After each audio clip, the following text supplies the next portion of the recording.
नमस्कार दोस्तों, स्वागत है अपनी YouTube channel top trending GK में। दोस्तों आपको पता है आज 28 दिसंबर से आरआरबी एनटीपीसी के एग्जाम स्टार्ट हो चुके हैं और आज आपके जो प्रथम पारी का एग्जाम था 10:30 से लेकर 12 बजे के मध्य में यहाँ पर टोटल जो 40 जीके के सवाल पूछे गए थे एग्जैक्ट हूबहू यहाँ पर मैं दावा करता हूँ 100% रियल और ऑथेंटिक सवाल मिल चुके हैं। जो 39 आपने जो भी चैनल पर वीडियो देखे होंगे इतने सवाल आपने किसी भी चैनल पर नहीं देखे होंगे, ये मेरा दावा है। और साथ ही साथ ये सभी रियल क्वेश्चन है। अभी 2:25 हुए, एग्जाम आपके 12 बजे खत्म हुआ था।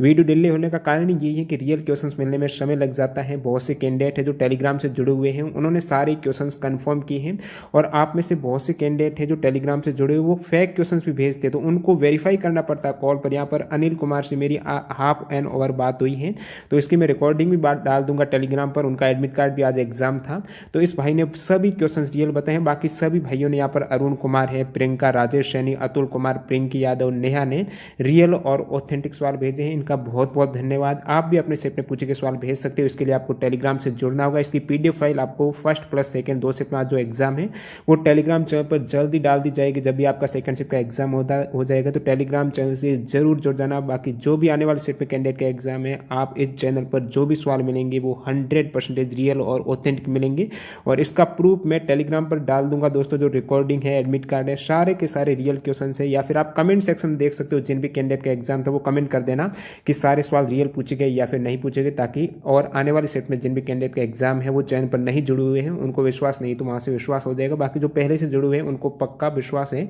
कि यहाँ पर जो भी सवाल मिलते हैं वो रियल मिलते हैं। इसलिए वीडियो डिले हो जाता है, लेकिन अपन क्वालिटी से समझौता नहीं करते हैं। तो देखिएगा पहला सवाल 39 होबू सवाल। पहला सवाल देखिए, दक्षिण अमेरिका में जो लैंड लॉक कंट्री है वो कौन सी है?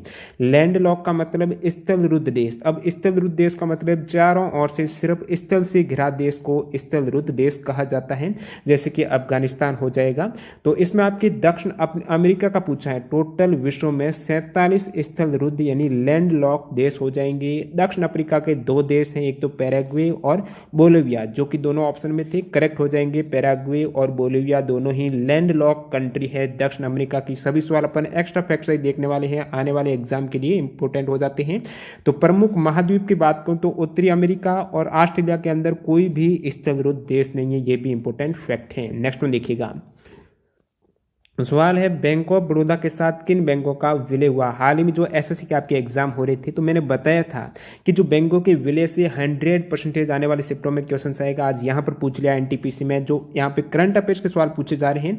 ज्यादातर सवाल 2019 के और 20 के भी सवाल आ रहे हैं, तो अप्रैल से पहले के आ रहे हैं। 4 से 5 सवाल हैं जो पूछे जा रहे हैं करंट अफेयर्स के। तो बैंक ऑफ बड़ौदा का जो मर्ज हुआ था वो आपको पता है 1 अप्रैल 2019 को हुआ था। उसके साथ देना और विजया बैंक, इन दोनों का विलय हो गया है बैंक ऑफ बड़ौदा के साथ। और अन्य यहां पर मैं फैक्ट बताऊं तो 1 अप्रैल 2020 को जो टोटल 10 पब्लिक सेक्टर की बैंकों का विलय हुआ है। अब पब्लिक सेक्टर की 12 बैंक रह गई हैं, तो उनमें इंपोर्टेंट हो जाते हैं। ओरिएंटल बैंक ऑफ कॉमर्स और यूनाइटेड बैंक ऑफ इंडिया का विलय हुआ है पीएनबी के साथ में। सिंडिकेट बैंक का कैनरा बैंक की, आंध्रा बैंक और कॉर्पोरेशन बैंक का यूनियन बैंक ऑफ इंडिया के साथ में। इलाहाबाद बैंक का विलय इंडियन बैंक में हुआ है। तो ये सभी इंपोर्टेंट है आने वाले शिफ्ट के लिए, कौन सी बैंक का मर्ज किसके साथ हुआ है। आज आपके शिफ्ट में पूछा है बैंक ऑफ बड़ौदा का मर्ज हुआ है जो देना और विजय के साथ में।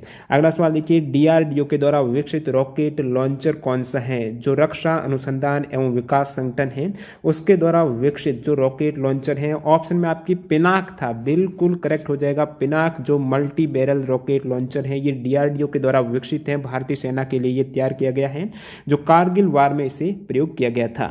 अगला सवाल देखिए, सबरीमाला मंदिर कहां पर है? तो सबरीमाला मंदिर है ये केरल में है और पेरियार टाइगर अभ्यारण्य है वहां पर स्थित ये प्रसिद्ध हिंदू मंदिर है सबरीमाला, केरल राज्य में, जहां पर विश्व का सबसे बड़ा वार्षिक तीर्थ यात्रा होती है। कुडनकुलम नाभिकीय विद्युत परियोजना कहां पर है? कुडनकुलम नाभिकीय विद्युत परियोजना दोस्तों तमिलनाडु में है। ये लार्जेस्ट न्यूक्लियर पावर स्टेशन है भारत में, जिसका कंस्ट्रक्शन स्टार्ट हुआ था 31 मार्च 2002 को। तो ये कुडनकुलम तमिलनाडु में।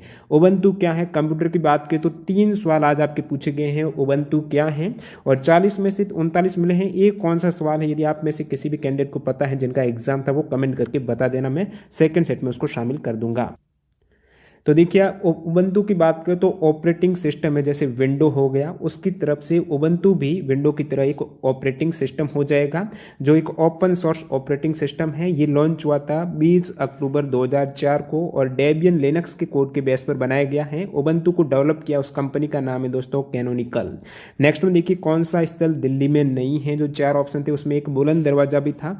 तो आपको पता है बुलंद दरवाजा दिल्ली में न होकर यूपी के फतेहपुर सीकरी में है। विश्व पर्यावरण दिवस 2020 की थीम क्या है ये आपको पूछा है, तो वर्ल्ड एनवायरनमेंट डे 2020 की जो थीम है वो है दोस्तों जैव विविधता, क्या है बायोडाइवर्सिटी हो जाएगी। और विश्व पर्यावरण दिवस मनाया जाता है 5 जून को 1974 में प्रथम बार मनाया गया था। पानीपत का दूसरा युद्ध किनके मध्य हुआ है ये आपकी पूछा है, तो पानीपत का जो प्रथम युद्ध हुआ था बाबर और इब्राहिम लोदी के मध्य 1526 में। आपके सेकंड पूछा है तो ये हुआ था बैरम खां जो अकबर और हेमू के मध्य हुआ था। एक तरीके से बैरम खां जो अकबर के सेनापति और हेमू के थे आदिल शाह सुर्ख का सेनापति था हेमू। अकबर और हेमू के मध्य हुआ है द्वितीय युद्ध 5 नवंबर 1556 को और तृतीय हुआ है 1761 को मराठा और अहमद शाह अब्दाली के मध्य। आपके सेकंड पूछा है 1556 वाला अकबर हेमू के मध्य। कंप्यूटर का मस्तिष्क, तो कंप्यूटर का उबंटू हो गया और फिर ये मस्तिष्क है एक आपकी यूआरएल से पूछा हुआ सवाल है। तो कंप्यूटर का मस्तिष्क किसे कहा जाता है, तो CPU is the brain of computer. क्या हो जाएगा, ये हो जाएगा सीपीयू सेंट्रल प्रोसेसिंग यूनिट। खेलो इंडिया यूथ गेम्स 2020 कहां पर हुए हैं, तो ये गुवाहाटी में हुए हैं, असम गुवाहाटी में हुए हैं। 10 से 22 जनवरी 2020 खेलो इंडिया यूथ गेम्स आयोजित हुए हैं। आपको पता होना चाहिए खेलो इंडिया यूथ गेम्स की शुरुआत 2018 में दिल्ली में हुए थे प्रथम खेलो इंडिया यूथ गेम्स, उसके बाद सेकंड हुए थे पुणे महाराष्ट्र में और यहाँ पर तीसरा जो एडिशन था 2020 में जो गुवाहाटी असम में हुआ है। तो ये जनवरी से एक तरीके से करंट अफेयर्स है 2020 का। इसमें प्रथम रैंक रही है खेलो इंडिया यूथ गेम्स में महाराष्ट्र की, सेकंड हरियाणा की, थर्ड दिल्ली की रही है। 2019 में भी यही कंडीशन थी। अगला सवाल देखिए सुकन्या समृद्धि योजना किससे संबंधित है, तो ये बेटियों के लिए है, केंद्र सरकार की एक बचत योजना है जो कि कौन सी स्कीम के तहत लॉन्च की गई, तो बेटी बचाओ बेटी पढ़ाओ स्कीम के तहत है। बेटियों के लिए केंद्र सरकार की एक बचत योजना है। इसमें आपको ब्याज मिलता है जो कि 18 साल से कम उम्र की जो भी बच्चियां हैं, तो सुकन्या समृद्धि योजना खाते में 18 साल के कम उम्र के बच्चों की उच्च शिक्षा के लिए खर्च के मामले में 50% तक रकम निकाली जा सकती है। 18 साल की उम्र के बाद निकाली जा सकती है और इसमें जो इन्वेस्ट किया जाता है वो 10 साल से पहले की जो जन्म लेने वाली गर्ल चाइल्ड है उनको कम से कम 250 रुपए को जमा करके खाता खोलना पड़ता है। तो कम से कम खाता खोलने की रकम है वो 250 रुपए है। यूआरएल की फुल फॉर्म आपको पूछिए तो यूनिफॉर्म रिसोर्स लोकेटर हो जाएगी। नेक्स्ट में देखिए कौन से राज्य 7 सिस्टम में नहीं है, तो 7 बहनें कौन सी है जो पूर्वोत्तर राज्य, तो एटीएम आना मम्मी, एटीएम आना मम्मी यानी असम, त्रिपुरा, मेघालय, फिर आना यानी अरुणाचल प्रदेश, नागालैंड, मम्मी मणिपुर, मिजोरम। एटीएम आना मम्मी 7 सिस्टर हो जाएगी। पूछा था कौन सा नहीं है, इसके अतिरिक्त जो भी ऑप्शन में था बिल्कुल करेक्ट हो जाएगा। नेक्स्ट में देखिए पट्टचित्र चित्रकला शैली किस राज्य की है, तो पट्टचित्र है ओडिशा की। हिंदू देवी देवताओं को दर्शाया जाता है। पट्ट का मतलब हो जाएगा कपड़ा। वंदे भारत एक्सप्रेस किन स्टेशनों के मध्य चली है, तो वंदे भारत एक्सप्रेस को ट्रेन 18 नाम से जाना जाता है। ये दिल्ली से वाराणसी के मध्य चलती है। इनके मध्य स्टेशन आ जाते हैं जहां पर रुकती है कानपुर और इलाहाबाद। 55वां ज्ञानपीठ पुरस्कार किसे दिया गया है, तो ये जो 2019 वाला ज्ञानपीठ पुरस्कार है 55वां 29 नवंबर 2019 को प्रसिद्ध मलयालम कवि अक्कीतम अच्युतन नंबूत्री को दिया गया है। तो मलयालम लैंग्वेज में और ये दिया गया है नंबूत्री जो अक्कीतम अच्युतन नंबूत्री है। तो 2019 में 55वां ज्ञानपीठ पुरस्कार इनको मिला है। सबसे प्रथम ज्ञानपीठ पुरस्कार भी मलयालम में दिया गया था। 1965 में प्रथम ज्ञानपीठ पुरस्कार दिया गया था। इंपॉर्टेंट फैक्ट है जी शंकर क्रूप को दिया गया था। और ये जो पुरस्कार दिया जाता है 8वीं अनुसूची में शामिल जो भारतीय भाषा है इसके साथ साथ अब अंग्रेजी में भी ये दिया गया है। 2018 में आपको पता है इंग्लिश में मिला था। अगला सवाल देखिए ध्वनि का संचरण किसमें नहीं होता है, ऑप्शन निर्वात था, बिल्कुल करेक्ट हो जाएगा। और बहुत बार एग्जाम पूछा जाता है ध्वनि का संचरण सबसे अधिक जो स्पीड रहती है वो कौन से माध्यम में, तो आप कहेंगे ठोस है। उसके बाद दर सबसे कम गैस में रहती है। नेक्स्ट में देखिए यहाँ पर राज तरंगिणी के लेखक कौन है, तो आपको पता होना चाहिए कल्हण है। इजी सवाल हो जाएगा। तो ये काफी मॉडरेट नहीं थी। स्टूडेंट ने जिन्होंने मेरे को कॉल किया था उन्होंने बताया कि 90 सवाल उन्होंने अटेम्प्ट किए हैं, मतलब 85 से 90 ऐसे क्वेश्चन है वो अटेम्प्ट कर पा रहे हैं। स्टूडेंट हैं, ज्यादा कोई दिक्कत नहीं हो रही है। जीके के सवाल हैं वो नए सवाल नहीं पूछे गए हैं, प्रीवियस सवाल ही पूछे जा रहे हैं। राज तरंगिणी के लेखक पूछा है तो कल्हण हो जाएगा। और अगला सवाल देखिए पृथ्वी पर किस पिंड का द्रव्यमान 80 किलोग्राम है, तो चंद्रमा पर कितना होगा। मतलब द्रव्यमान का 80 नहीं, वहां पर 60 दिया गया था, ओके। लेकिन द्रव्यमान की बात करें तो द्रव्यमान चेंज नहीं होता है, मास है, किसी भी ग्रह पर चले जाओ सेम रहेगा। तो जो भी यहाँ पर दिया गया है वो 60 किलोग्राम है, वो चंद्रमा पर भी रहेगा और अन्य पिंड जो भी अर्थ हो गया वहां पर भी वो सेम रहेगी। यदि यहाँ पर पूछ लेता कि भार है, कि भार इतने न्यूटन है, तो चंद्रमा पर कितना होगा, तो चंद्रमा पर भार पृथ्वी के भार का 1/6 होता है और द्रव्यमान किसी भी प्लैनेट पर चले जाओ वो सेम रहता है, तो यहाँ पर सेम रहने वाला है। केंद्रीय आलू अनुसंधान संस्थान कहां पर है, ये एसएससी में हाल ही में पूछा हुआ सवाल है। तो एसएससी की प्रीवियस ईयर क्वेश्चन पेपर है वो टेलीग्राम चैनल पे अवेलेबल है, उसकी पीडीएफ फाइल फ्री में आप डाउनलोड कर सकते हो। टेलीग्राम से जरूर जुड़ जाना, लिंक डिस्क्रिप्शन बॉक्स में इसकी पीडीएफ फाइल भी वहां मिल जाती है। केंद्रीय आलू अनुसंधान संस्थान है, ये शिमला में है। और अन्य जो अनुसंधान संस्थान जहां से अक्सर सवाल पूछे जाते हैं उसमें केंद्रीय चावल अनुसंधान संस्थान कटक में, केंद्रीय वन अनुसंधान संस्थान देहरादून में, भारतीय कृषि अनुसंधान संस्थान नई दिल्ली में, केंद्रीय वनस्पति अनुसंधान संस्थान लखनऊ में है। आपने पूछा था आलू का, जो कि हो जाएगा शिमला में। नेक्स्ट में देखिए पदार्थ की मात्रा का ऐसा यूनिट कौन सा है, मोल हो जाएगा। विषाणु जनित रोग कौन सा, ये आपके पूछा है, तो ऑप्शन में आपके दिया गया था चेचक। वैसे बहुत से विषाणु वायरस जनित रोग है, लेकिन ऑप्शन में ये आपके स्मॉल पॉक्स चेचक दिया गया था, जो एक विषाणु जनित रोग थे, आपको करेक्ट करना था वहां पर चेचक। और बहुत बार एग्जाम पूछा जाता है चेचक के टीके का आविष्कार किसने किया था, एडवर्ड जेनर ने किया था 1976 में। अब देखिए ये जो सवाल पूछा गया था वायरस जनित रोग कौन सा था, आपको पता होना चाहिए वायरस जनित रोग है कौन सी। तो उसकी एक ट्रिक देख लीजिए, बहुत बार आपने देखा भी होगा, रेखा हमें हिट करके पोएचे छोड़ गई, तो रेखा यानी रेबीज हो जाएगा, खा यानी खचरा है, यानी हर्पीस हो गया, हिट करके पोएचे। यदि आपको ये ट्रिक पता थी, चेच आपके ऑटोमेटिकली आ जाता दिमाग में चेचक। तो ये सभी आप बीमारी देख सकते हो जो ट्रिक के माध्यम से प्रथम लेटर है वो बिलोंग करता है। अगला सवाल देखिएगा, कौन सी महारत्न कंपनी है, तो रेलवे ने, टीसीएस ने, ये बहुत से एग्जाम में महारत्न, मिनी रत्न, नवरत्न कंपनियों से सवाल पूछे, तो जरूर एग्जाम में देख के जाना। जो भी महारत्न आपको पता है टोटल 10 है, फिर नवरत्न की बात करें तो टोटल शायद 14 है। तो कौन सी महारत्न कंपनी है, तो इसमें ऑप्शन में कोल इंडिया लिमिटेड था, बिल्कुल करेक्ट हो जाएगा। उसके अतिरिक्त जो ऑप्शन में थे वो महारत्न नहीं थी, कोल इंडिया थी, करेक्ट है। बाकी जो टोटल 10 महारत्न कंपनियां वो मैं आपको बता देता हूं।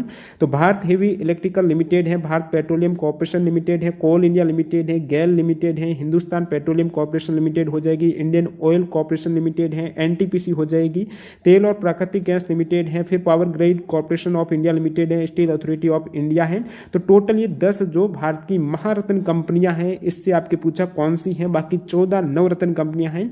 दांडी स्थान गुजरात के किस जिले में है। और बाद में एक स्टूडेंट ये भी बताया गांधी जी ने नमक कानून मार्च कहां से शुरू किया गया था, लेकिन ज्यादातर ये बता रहे कि दांडी स्थान गुजरात के किस जिले में है, तो आपको पता होना चाहिए ये जो जिला है नवसारी, नवसारी डिस्ट्रिक्ट गुजरात है। तो नमक कानून से जो दांडी यात्रा है रिलेट करती है, तो उनसे सवाल पूछा है, दांडी स्थान हो जाएगा नवसारी गुजरात में, जो कि 12 मार्च 1930 में महात्मा गांधी ने अहमदाबाद के पास स्थित साबरमती आश्रम से दांडी गांव तक, तो अहमदाबाद साबरमती आश्रम से दांडी गांव जो कि नवसारी में है, और जलालपुर तालुका हो जाएगी, वहां से ये दांडी संबंध है, जो गांव हो जाएगा नवसारी डिस्ट्रिक्ट से। और यहाँ पर दांडी मार्च वो खत्म हुआ था अहमदाबाद साबरमती से लेकर दांडी तक है, जो 24 दिन पैदल मार्च था। अगला सवाल देखिए, गोबी मरुस्थल किस देश में है, तो ऑप्शन में मंगोलिया था, करेक्ट हो जाएगा। इसके अतिरिक्त चाइना में भी है, चाइना और मंगोलिया में। प्रार्थना समाज के संस्थापक कौन है, तो आत्मारंग पांडुरंग करेक्ट हो जाएगा। भारत के सबसे युवा राष्ट्रपति कौन थे, तो नीलम संजीव रेड्डी, ये 25 जुलाई 1977 को बने थे युवा राष्ट्रपति। आप देखेंगे यहाँ पर 64 वर्ष की उम्र में युवा राष्ट्रपति हैं, कैसे, मतलब 64 वर्ष से पहले तो कोई राष्ट्रपति बना ही नहीं उम्र में। तो ये भारत के सबसे युवा राष्ट्रपति हैं, नीलम संजीव रेड्डी है। 64 वर्ष की उम्र में नीलम संजीव रेड्डी भारत के 6ठे राष्ट्रपति बने थे। अब मैं आपको बताऊं भारत के सबसे युवा प्रधानमंत्री कौन बने हैं, तो वो है प्राइम मिनिस्टर जो युवा थे, राजीव गांधी, 40 वर्ष की उम्र में बने थे। कौन सा देश बिम्स्टेक का सदस्य नहीं है, बिम्स्टेक का मतलब जो बंगाल की खाड़ी वाला बहुक्षेत्रीय तकनीकी और आर्थिक सहयोग उपक्रम है, तो बे ऑफ बंगाल, ये आपको फुल फॉर्म देख सकते हो एग्जाम में आ जाए तो। और बिम्स्टेक में जो मेंबर देश हैं ये हो जाएंगे आपके, कौन सा नहीं है, तो ये तो आपको याद में रखना है, ये याद होंगे ऑटोमेटिकली, आप उसको अलग कर देंगे। Bangladesh, Bhutan, India, Myanmar, Nepal, Sri Lanka, Thailand. कौन से देश है, बांग्लादेश, भूटान, इंडिया, म्यांमार, नेपाल, श्रीलंका और थाईलैंड है बिम्स्टेक के सदस्य देश हैं। इसकी स्थापना 6 जून 1970 1997 को हुई थी। जोजिला दर्रा कहां पर है? कुछ स्टूडेंट बता रहे हैं कि श्रीनगर लेह को जोड़ने वाला दर्रा कौन सा है? दोनों में से जो भी था ये एक ही सवाल है, इसका आंसर ये हो जाएगा श्रीनगर लेह। तो जोजिला दर्रे की बात करें तो ये राष्ट्रीय राजमार्ग एक श्रीनगर और लेह के बीच इस दर्रे को पार करता है। तो श्रीनगर और लेह को कनेक्ट करने वाला दर्रा कौन सा? जोजिला दर्रा है, जो कि लद्दाख क्षेत्र के हिमालय में स्थित है। अगला सवाल देखिए यहाँ पर क्वेश्चन नंबर 31, अंतर्राष्ट्रीय न्यायालय का मुख्यालय कहां पर है? इजी सवाल हो जाएगा, सभी को पता होगा, हेग नीदरलैंड में है, शांति पैलेस वहां पर। अंतर्राष्ट्रीय न्यायालय का हेडक्वार्टर स्थापना 1945 में हुई थी। बहुत बार पूछा जाता है जज की टर्म क्या रहती है अंतर्राष्ट्रीय न्यायालय में, तो 9 वर्ष है। नेक्स्ट में देखिए मॉम जो मार्स ऑर्बिटर मिशन था या फिर इसे मंगलयान भी बोलते हैं, ये लॉन्च कब हुआ था? लॉन्च डेट पूछी तो 2013 में हुआ था, 5 नवंबर 2013 में। कौन सा रॉकेट से हुआ था? तो ये polar satellite launching vehicle XLC-25 PSLV XLC-25 से लॉन्च हुआ था। कहां पर हुआ था? तो ये हुआ था श्रीहरिकोटा, जो 36 धवन है आंध्र प्रदेश में इसकी लॉन्च साइट। संसद में पर्यावरण रक्षा अधिनियम कब पारित हुआ था? तो जो पर्यावरण रक्षा अधिनियम है, एनवायरमेंट प्रोटेक्शन एक्ट है, ये 1986 में पारित हुआ था। तो 1986 में हुआ था पर्यावरण रक्षा अधिनियम। खालसा पंथ की स्थापना सभी को पता होगा, गुरु गोविंद सिंह ने की थी 1699 में बैसाखी के पर्व पर। सहजीवी पौधा कौन सा है? तो सहजीवी पौधे की बात करें तो ऑप्शन में लाइकेन दिया गया था, बिल्कुल करेक्ट हो जाएगा। सहजीवी पौधे का मतलब हो जाएगा जो एक साथ रहते हैं और एक दूसरे को आश्रय और पोषक तत्व साझा करते हैं एक दूसरे को, और ये बोला जाता है, इसे सहजीवन भी बोला जाता है। जैसे लाइकेन में हो जाएगा शैवाल और फंगी एक साथ रहते हैं और पोषक तत्व को एक दूसरे को आदान प्रदान साझा करते हैं। अगला सवाल देखिए, लोकसभा में अधिकतम सदस्य संख्या कितनी हो सकती है? 552 हो सकती है। अभी के सिनेरियो की बात करूं तो 530 सदस्य हैं, वो राज्यों के प्रतिनिधित्व करते हैं, और 20 सदस्य हैं यूटी केंद्र शासित प्रदेशों के करते हैं। अब जो 2 एंग्लो इंडियन थे 550 तो ये हो जाएंगे, प्लस 2 एंग्लो इंडियन जो राष्ट्रपति नामित करते हैं, अब ये समाप्त कर दिए गए, तो अब तो 550। नेक्स्ट में देखिए सेरिकल्चर है वो किससे संबंधित है? सेरिकल्चर हो जाएगी रेशम कीट के पालन का, सेरिकल्चर या रेशम कीट पालन कहलाता है। सबसे लंबी मुख्य भूमि की समुद्री तटरेखा किस राज्य की है? तो सबसे लंबी जो समुद्री तटरेखा है वो गुजरात की है। टोटल 9 राज्य समुद्री तटरेखा से टच होते हैं, उसमें सबसे लंबी गुजरात की 1214 किलोमीटर है, फिर महाराष्ट्र की।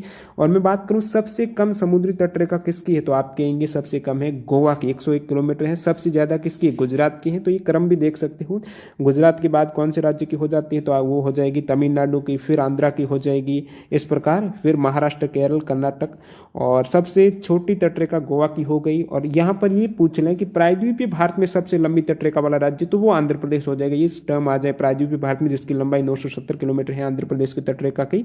और बाकी भारतीय कुल स्थलीय सीमा आपको पता है 15,200, और भारत की मुख्य भूमि की तटीय लंबाई कितनी है? 6,100 है, और द्वीप को शामिल कर दे तो ये हो जाती है 7,516 किलोमीटर। अब देखिए अंतिम सवाल देखिए यहाँ पर, यूनाइटेड नेशन सिक्योरिटी काउंसिल कब स्थापित हुई? तो आप कहेंगे 1945।